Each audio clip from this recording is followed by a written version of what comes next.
Scapular dysfunction might occur in response to inappropriate or deficient training habits, traumatic injury, microtrauma-induced muscle strains that affect normal scapulohumeral rhythm, or inhibition caused by shoulder pathology. Stability of scapulothoracic joint depends on the coordinated activity of the surrounding musculature. The scapular muscles must dynamically position the glenoid so that the efficient glenohumeral movement can occur. When weakness or dysfunction of the scapular musculature is present, normal scapular positioning and mechanics may become altered. When the scapula fails to perform its stabilization role, the shoulder complex function is inefficient, which can result not only in decreased neuromuscular performance but also may predispose the individual to injury of the glenohumeral joint. As the patient's scapular neuromuscular control improves, open chain scapular stabilization exercises may be initiated.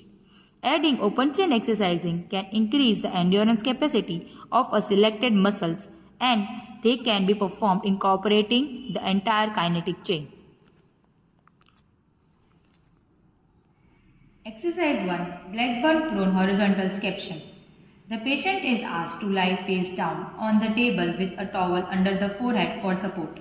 The patient starts with arm hanging straight down with palms facing in. The patient is asked to raise arms straight up to the side and return back slowly. The patient is instructed not to extend beyond the level of the shoulder, back, and not to swing arms.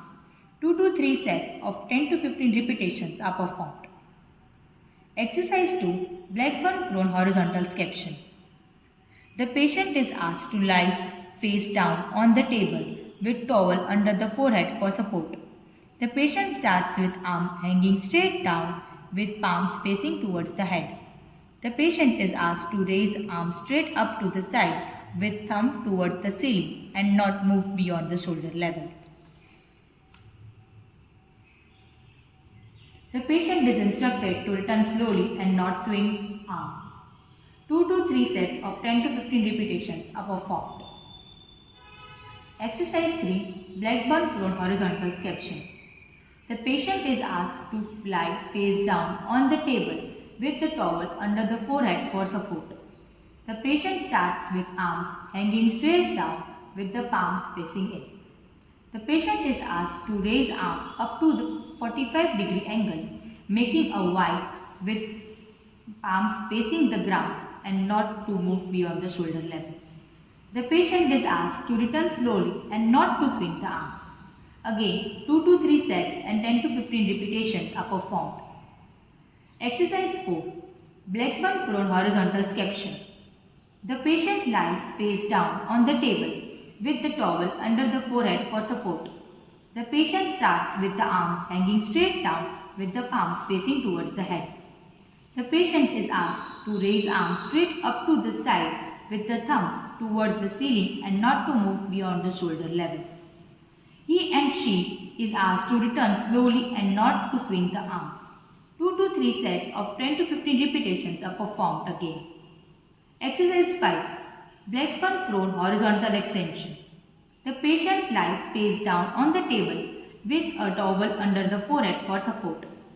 The patient starts with arms hanging straight down with the palms facing away from the body. The patient is asked to raise arms behind into the extension with the thumbs facing the ground. The patient is instructed not to move beyond the body level. He or she is asked to return slowly and not to swing the arms. Again, 2 to 3 sets of 10 to 15 repetitions are performed. Scapular retraction combined with shoulder horizontal abduction, extension. Muscles that work: rhomboids, middle trapezius and posterior deltoid. Patient position: prone with shoulders abducted 90 degree, elbows flexed and forearm perpendicular to the floor.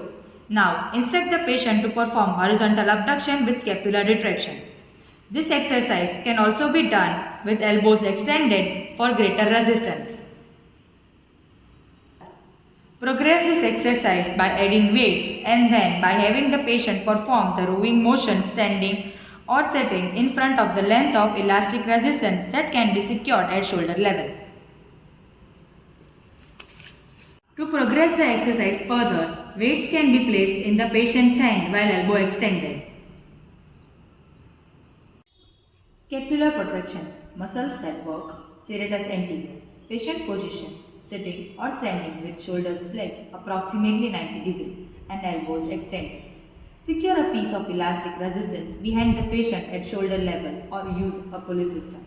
Have the patient to push outward against the resistance without rotating the body. Patient position, sitting or standing with shoulders in 90-90 position.